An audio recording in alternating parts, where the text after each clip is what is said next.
Kasihan sekali Pak Anies ini. Beliau yang pertama kali ditanya terkait anggaran APBD DKI 80 triliun oleh Pak Prabowo pada debat pertama, bahkan dibully pendukungnya setelah itu.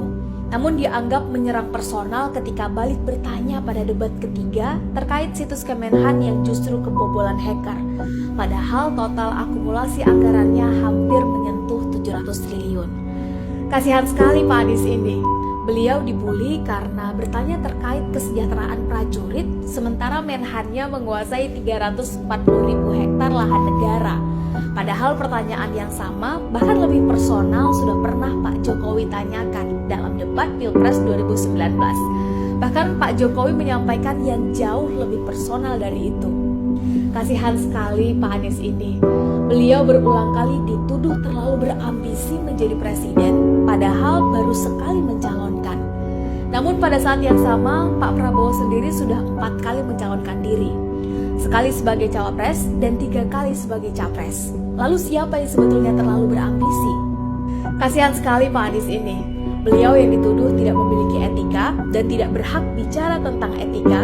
Namun di saat yang sama, cawapres Pak Prabowo terpilih lewat proses yang sudah diputuskan melanggar kode etik berat lewat sang paman, sang ketua MK. Kasihan sekali Pak Anies ini. Beliau dituduh pengkhianat, padahal sudah memenuhi komitmennya untuk tidak maju pada Pilpres 2019 berhadapan dengan Pak Prabowo, lalu memilih mengabdi di Jakarta sampai masa jabatannya usai. Sebetulnya kami minta, setelah beliau mengatakan beliau sudah akan sumpah 5 tahun, beliau harus setia kepada sumpahnya kepada rakyat dan sebagainya, ya kan? Ini yang Anda maksud, Mas Anies? Ya, jadi ketika kita berbicara itu konteksnya 5 tahun kemarin, bahwa saya berkomitmen untuk di Jakarta, saya tidak akan kemudian mengkhianati komitmen saya. Komitmen saya juga Pak Prabowo, bahwa 5 tahun saya akan di Jakarta dan itu saya selesaikan. Padahal dalam kasus lain, Pak Prabowo juga dianggap mengkhianati janjinya untuk timbul tenggelam bersama rakyat yang memilihnya. Namun tiba-tiba masuk kekuasaan begitu saja, seolah lupa dengan janjinya. Kasihan sekali Pak Anies ini. Beliau harus terima videotronnya dengan paksa diturunkan. Acaranya banyak dibatalkan.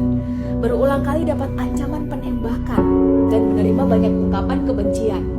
Menimbulkan banyak pertanyaan, kenapa sebegitunya dianggap sebagai ancaman? Bukankah sang penguasa sudah yakin akan menang 1 putaran? Yang jelas semua ini tentu harus dihentikan. Ketidakadilan dan perbedaan perlakuan tidak boleh terus dibiarkan. Semangat perubahan tidak harus selalu dianggap sebagai ancaman.